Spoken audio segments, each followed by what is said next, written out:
26 de abril de 1986, Pripyat, na Ucrânia. O que aconteceu aqui ficará para sempre marcado na história da humanidade como o mais perigoso e desastroso acidente nuclear. Essa é a história dele.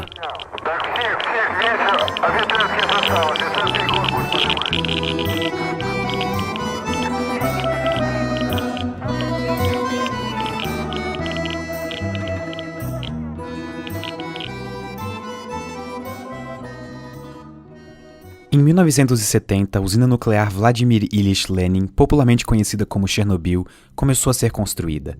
Naquela época, a União Soviética estava implementando seu programa nuclear, e a usina de Chernobyl era a nona usina a ser construída.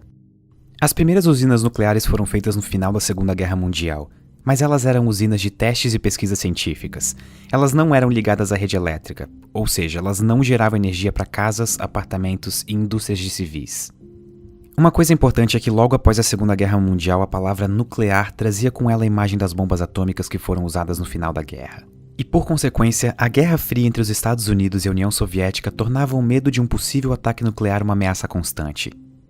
Mas uma coisa que ambos os lados sabiam é que a energia nuclear poderia ser usada para abastecer energeticamente a população. Na época, a União Soviética possuía uma vasta extensão territorial, só que com isso surgia um problema de demanda energética e de recursos econômicos. Algumas áreas eram mais afetadas que as outras, e como uma maneira de tentar levar esses recursos às áreas que precisavam, o programa nuclear soviético começou. Em 1951, a primeira usina nuclear conectada à rede elétrica do mundo começou a ser construída. Obninsk, a usina, era o orgulho da tecnologia nuclear soviética. Era a promessa de gerar energia de maneira eficiente e um símbolo de o quão avançada a ciência soviética era. Obninsk foi apenas a primeira de muitas usinas construídas ao longo de décadas, e junto dela, a primeira das Atomgrads, uma espécie de cidade nuclear construída junto das usinas cujo propósito era servir a usina nuclear. Essas cidades contavam com bombeiros, vendedores, civis, escolas, o que você imaginar. E se você acha que elas eram cidades restritas, saiba que não. Naquela época, a União Soviética não considerava usinas nucleares como algo perigoso. Inclusive existia um slogan de propaganda que era o átomo pacífico, uma maneira pensada de mudar a imagem que as pessoas tinham da energia nuclear. Pripyat foi a nona das Atomgrads e a primeira cidade nuclear da Ucrânia. Pripyat era a cidade vizinha da usina de Chernobyl, que na verdade era para ter sido construída a 25 km de Kiev, que hoje é a capital da Ucrânia. Mas por pressão popular e de diversos órgãos, a construção foi realocada para outra área, a pouco mais de 100 km de Kiev, nas margens do rio Pripyat. O local foi escolhido por ter grande disponibilidade de água, por ser às margens do rio Pripyat, e também por estar bem localizado. A cidade ficava perto de uma estrada de ferro e de uma rodovia, então o acesso à matéria-prima para manter a usina funcionando seria facilitado. Pripyat foi inaugurada oficialmente no dia 2 de fevereiro de 1970, a apenas 3 quilômetros da usina nuclear de Chernobyl. E mesmo sendo uma cidade nuclear cuja única finalidade era abrigar as pessoas que trabalhavam na usina e suas famílias, Pripyat era uma cidade bastante moderna e muito bem pensada, tanto em termos de infraestrutura quanto de paisagens. E isso faz bastante sentido porque Pripyat precisaria abrigar os 50 mil trabalhadores da usina, junto com as suas famílias, e também suprir as necessidades básicas da população. Só que ainda assim, convencer 50 mil trabalhadores a se moverem para um lugar remoto como Pripyat foi um grande desafio.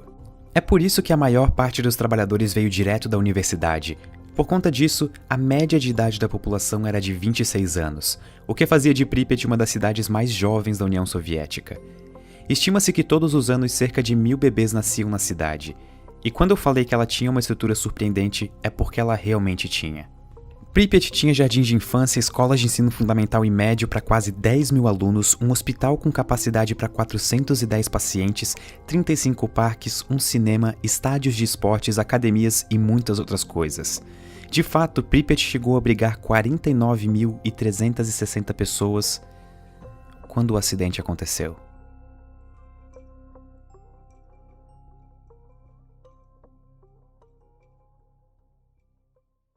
Só existe uma coisa pior do que um acidente nuclear. Um acidente nuclear evitável. A usina de Chernobyl usava um novo tipo de reator nuclear desenvolvido na União Soviética, o RBMK. Os reatores RBMK eram considerados bons na época por alguns motivos. Primeiro, eles eram extremamente baratos de serem construídos, o que permitia que eles fossem montados em série, e isso acelerava a expansão do programa nuclear soviético como um todo. Segundo, eles poderiam servir não só como um gerador de energia elétrica, mas também como uma usina de produção de plutônio, que é um subproduto da operação de um desses reatores. O plutônio então poderia ser utilizado para projetos militares e até para fazer armamentos nucleares.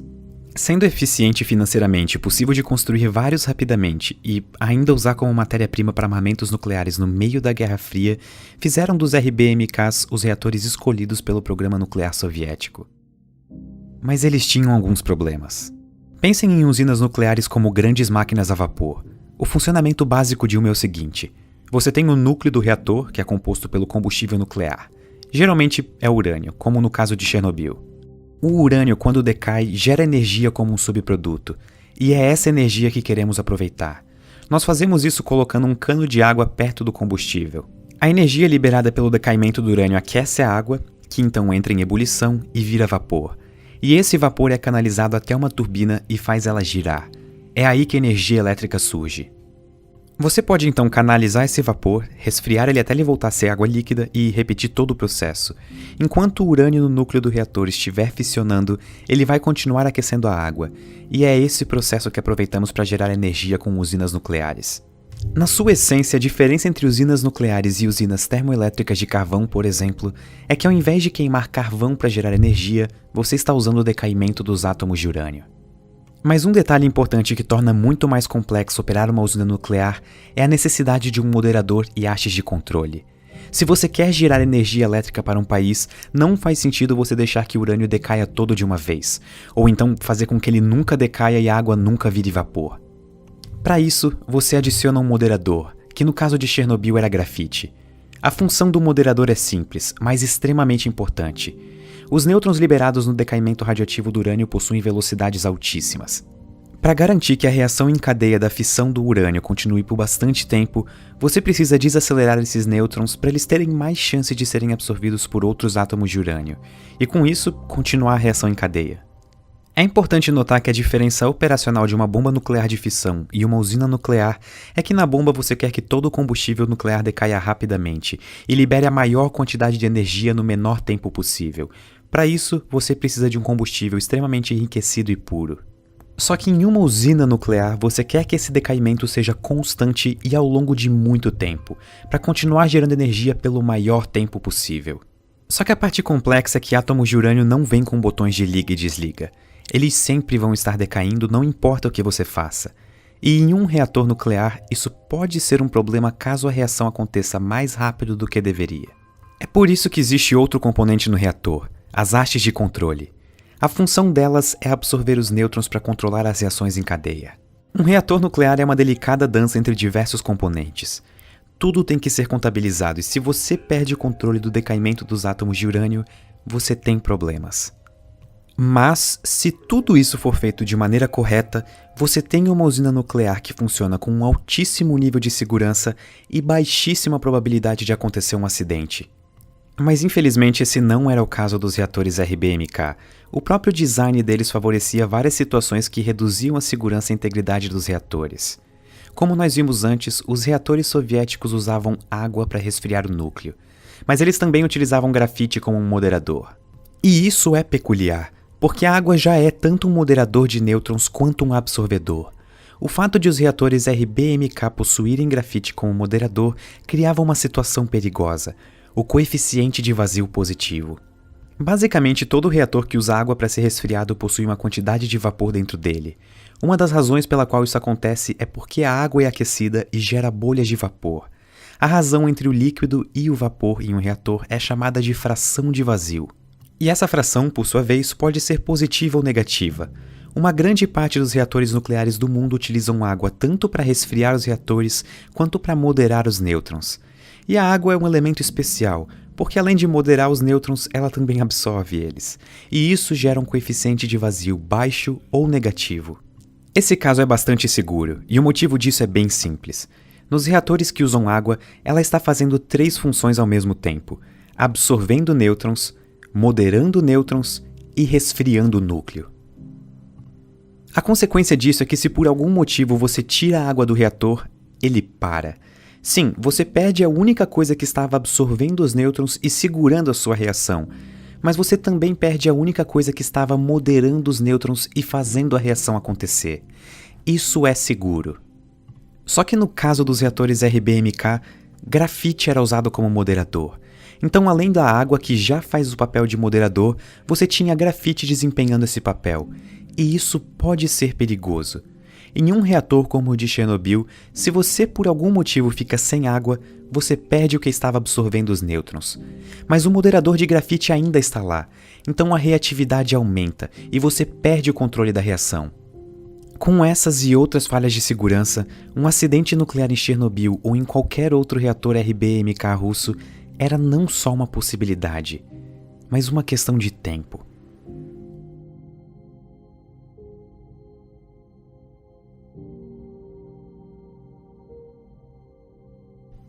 À 1h da madrugada, o reator número 4 da usina nuclear de Chernobyl estava operando normalmente. Um teste de segurança estava marcado para acontecer coincidindo com o dia em que o reator número 4 seria desligado para manutenção.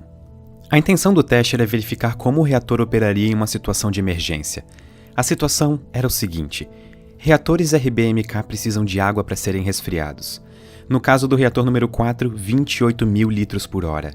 Essa água toda era bombeada por bombas de água, mas elas precisam de eletricidade para funcionar, que curiosamente era alimentada pelo próprio reator. Então, se ele parasse de funcionar ou houvesse alguma situação emergencial em que a energia elétrica fosse perdida, a usina tinha 3 geradores de diesel à disposição. O problema é que esses geradores levavam de 60 a 75 segundos para atingir a velocidade total necessária para fazer as bombas de água funcionarem. Isso significa que em uma emergência os reatores ficariam praticamente 1 minuto sem água, o que seria desastroso. Isso era um risco de segurança inaceitável. A solução encontrada foi usar a turbina que, quando o reator fosse desligado, ainda estaria girando por causa do vapor de água que ainda estaria sendo formado no núcleo. Essa turbina, teoricamente, poderia fornecer 45 segundos de eletricidade para as bombas de água, mas isso nunca havia sido testado. Então, para realizar o teste, os operadores começaram a diminuir aos poucos a potência do reator. Às 13h05, 12 horas depois do início do processo, o reator estava operando com 50% da potência normal. Às 14 horas, a última redução na potência seria feita e o teste começaria, deixando o reator operando a 30% da capacidade normal. Mas inesperadamente, os controladores da rede elétrica em Kiev pediram para o teste ser interrompido porque haveria uma alta demanda energética e, portanto, o reator precisaria estar funcionando. Os operadores de Chernobyl deixaram o reator operando a 50% da potência por mais 9 horas. Às 23h04, os controladores em Kiev permitiram que o teste continuasse. E é aqui que as coisas começaram a dar errado. O teste era para ser feito durante o dia, com uma equipe devidamente preparada. Mas naquele horário, o turno do dia já tinha ido embora e quem continuaria o teste seria o turno da noite, que não estava preparado. Às 0 horas, o novo turno havia assumido o teste. Entre as pessoas na sala de controle estavam Alexander Akimov, chefe do turno noturno, Leonid Toptunov, o operador das hastes de controle, e Anatoly Dyatlov, o chefe engenheiro da usina de Chernobyl. Para o teste acontecer, o reator precisaria estar operando a 700 MW. Essa potência foi atingida às 0h05. Só que dentro do reator, um dos subprodutos do decaimento radioativo, o xenônio-135, que absorve nêutrons, estava começando a se acumular. Isso é um processo conhecido como envenenamento do reator, e a consequência disso é que a potência continua a diminuir apesar de os operadores não terem feito mais nenhuma alteração. Às 0h28, o supervisor do turno noturno, Alexander Akimov, começou uma discussão com o chefe engenheiro da usina, Anatoly Dyatlov. Akimov dizia que o manual mandava que a potência do reator não poderia ser menor do que 700 MW, mas Dyatlov, que tinha um cargo maior, dizia que 200 MW seriam seguros. Como Dyatlov tinha um cargo maior, ele tinha a última palavra. E o teste seguiu.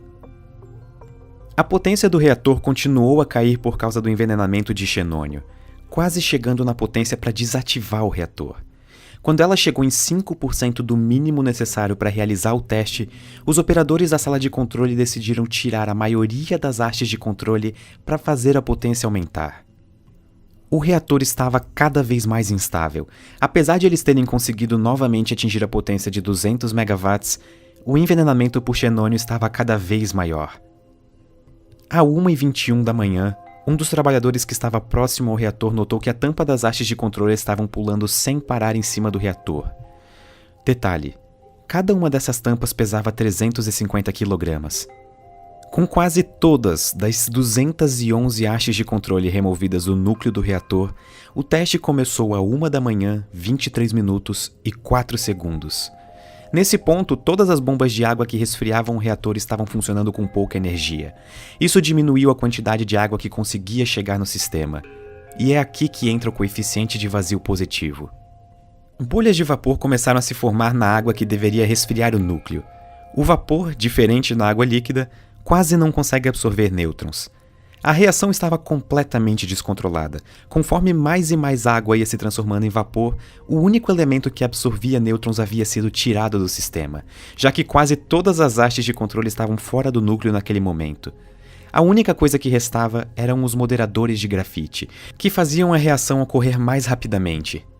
Com o reator esquentando rapidamente e a potência aumentando sem controle, Akimov apertou o botão de emergência AZ5 para desligar o reator a 1 hora 23 minutos e 40 segundos. As hastes de controle que deveriam ser colocadas totalmente para desativar o reator travaram logo no começo. O reator chegou a 120 vezes a potência normal de operação e cada vez mais vapor estava se acumulando na tubulação. A tampa de 1000 toneladas que ficava sobre o reator é arremessada para cima por causa da explosão. O núcleo agora estava exposto. Conforme o oxigênio entrava no núcleo, o grafite que servia de moderador começava a pegar fogo. As condições no reator eram tão extremas que o ar que entrava no reator reagia com a água e o metal dos tubos e gerava hidrogênio. A segunda explosão joga detritos no ar e quebra completamente o teto do reator número 4. Pedaços de grafite do núcleo, extremamente radioativo, podem ser vistos no teto e nos arredores do reator. A liberação de radiação agora já estava fora de controle. Partículas radioativas eram emitidas a todo instante e eram prontamente liberadas na atmosfera. 2 minutos depois da explosão, bombeiros da unidade de Pripyat são chamados.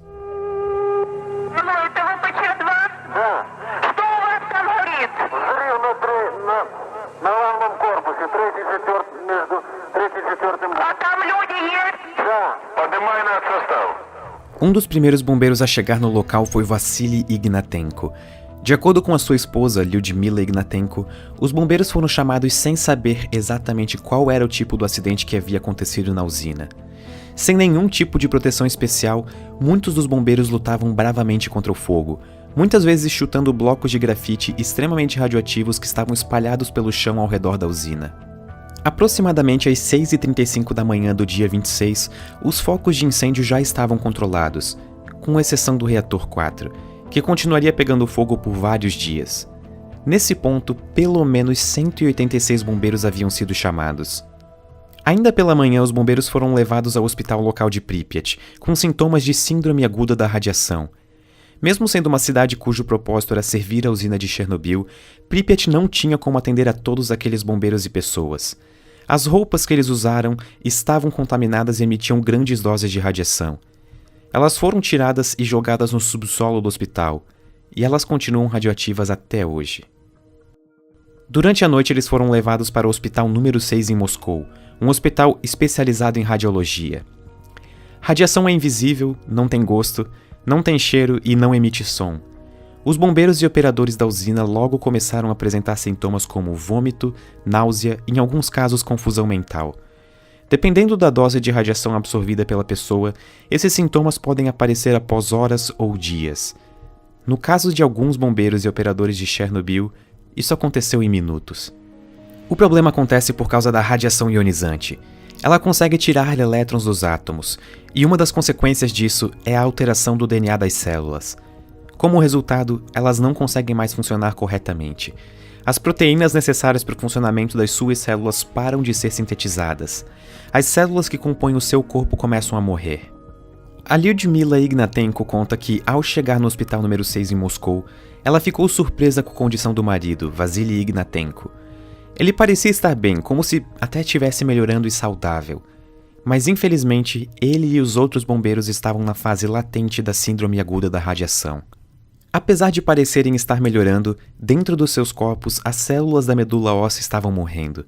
Com isso, o seu corpo para de produzir as células do sangue, entre elas os glóbulos brancos que servem como a nossa proteção contra infecções. Com um organismo extremamente debilitado e sistema imunológico praticamente inexistente, começa a próxima fase da síndrome aguda da radiação. Nela, os sintomas anteriores podem voltar: vômito, náusea. Mas o que realmente marca essa fase é que os últimos glóbulos brancos do seu sangue começam a morrer, e eles não são repostos porque a sua medula óssea não funciona mais. E sem plaquetas para ajudar na coagulação, o corpo começa a sofrer com hemorragias. O seu sistema digestivo para de funcionar, e você não consegue mais comer. As células do seu corpo vão morrendo uma a uma porque não conseguem reparar o dano que foi feito pela radiação ionizante. Em menos de 2 semanas, o dano irreparável que a radiação fez no corpo leva à morte do paciente. Essa é o que acreditamos ser a primeira imagem tirada do acidente, e a única que ainda existe daquela manhã. O fotógrafo se chamava Igor Kostin. Você percebe a quantidade de grãos nessa imagem? Isso provavelmente foi causado pela radiação. Uma coluna de fumaça continuava a emanar do reator, e essa fumaça levava partículas extremamente radioativas para a atmosfera e estava contaminando Pripyat e as cidades ao redor. Quando questionados sobre o nível de radiação ao redor da usina, os dosimetristas reportaram 3,6 Roentgens por hora. O detalhe é que essa era a medição máxima daquele medidor específico. A radiação ao redor da usina na verdade chegava a 30.000 Roentgens por hora. Mesmo sabendo que 3,6 era o valor máximo daquele medidor, o chefe da usina, Viktor Byukhanov, reportou a Moscou que o acidente foi pequeno e estava sob controle. Só que, de verdade, ele estava fora de controle.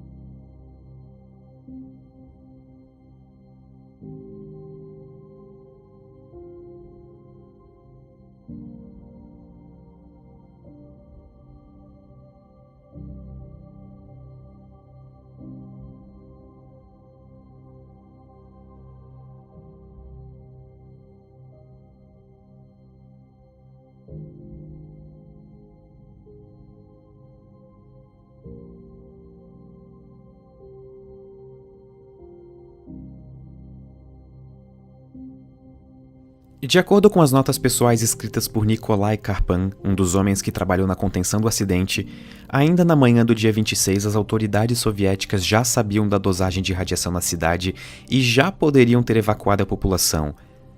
O que não aconteceu. O acidente nuclear de Chernobyl era um segredo de Estado, e não demorou muito para tropas e mais tropas soviéticas chegarem na cidade, que chegou até a ser cercada. Ninguém saía e ninguém entrava sem autorização.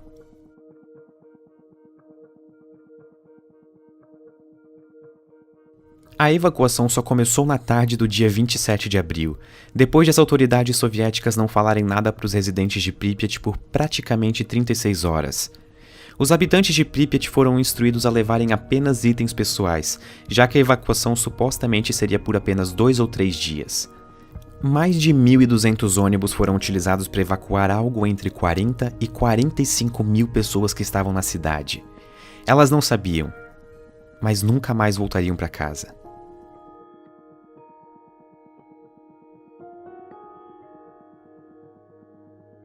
Enquanto isso, o reator exposto continuava a emitir partículas extremamente radioativas na atmosfera. Diferente de um incêndio, um derretimento nuclear não pode ser apagado com água. Átomos de urânio não param de fissionar. A única maneira de impedir a reação em cadeia é colocando alguma coisa para absorver os nêutrons liberados. Às 10 da manhã do dia 27, um domingo, os primeiros helicópteros começaram a jogar uma mistura de areia e boro no reator exposto. O desafio era conseguir acertar o reator. Os pilotos não podiam sobrevoar ele por causa dos níveis de radiação. Vários improvisaram uma proteção de chumbo nos próprios assentos dos seus helicópteros.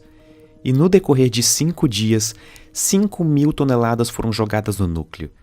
Infelizmente, a maior parte desse material não acertou o alvo, e o núcleo continuou a aquecer. Conforme o núcleo aquecia, a alta temperatura transformava concreto, urânio, areia e qualquer outra coisa que entrasse no caminho em córium, uma espécie de lava que na verdade é a mistura extremamente quente do que sobrou do núcleo derretido. Embaixo da usina existia um reservatório de água, e existia uma preocupação de que se o córium chegasse até ele, uma nova explosão aconteceria e liberaria ainda mais radiação na atmosfera. 3 trabalhadores de Chernobyl se voluntariaram para entrar na usina, mergulhar na água contaminada e manualmente abrir as válvulas para tirar a água do reservatório. Não era esperado que eles voltassem.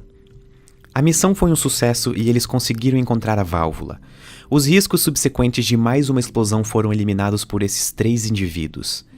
E, surpreendentemente, ao contrário do que foi amplamente divulgado, todos os 3 sobreviveram, e 2 deles vivem até hoje.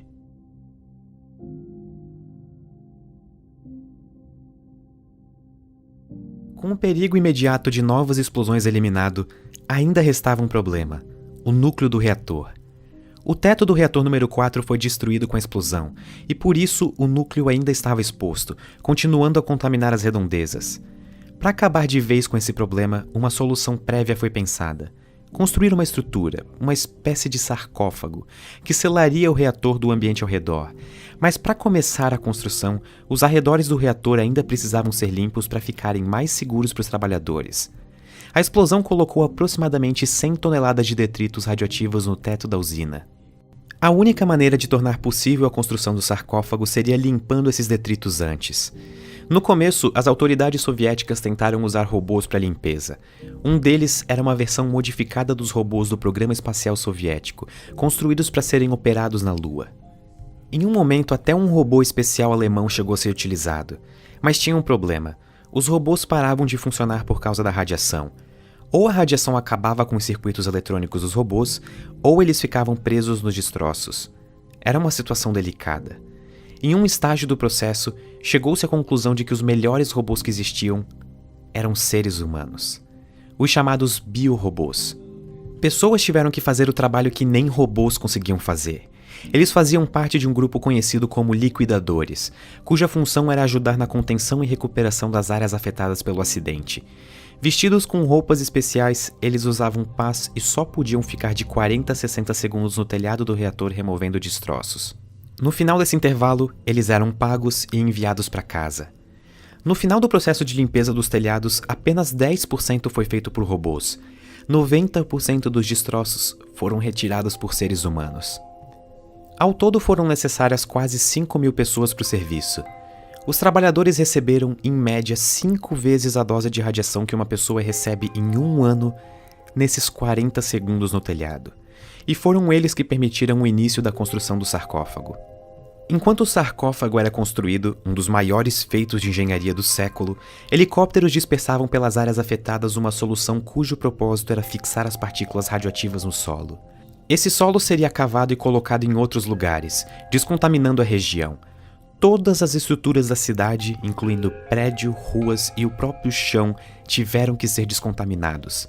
Nada entrava ou saía da cidade sem antes receber uma meticulosa inspeção em busca de contaminação radioativa. O que fosse muito difícil de ser descontaminado, como casas, era tombado e enterrado.